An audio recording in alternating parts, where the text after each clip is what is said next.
Today reminded me of a conversation I was having on Saturday with other people about how 100 Rand has now turned to literally 10 Rand.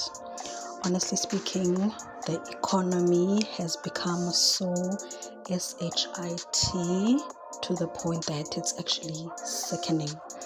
5 items costing nearly 200 is diabolical. But okay, it is what it is, and we need to make do with what we are given.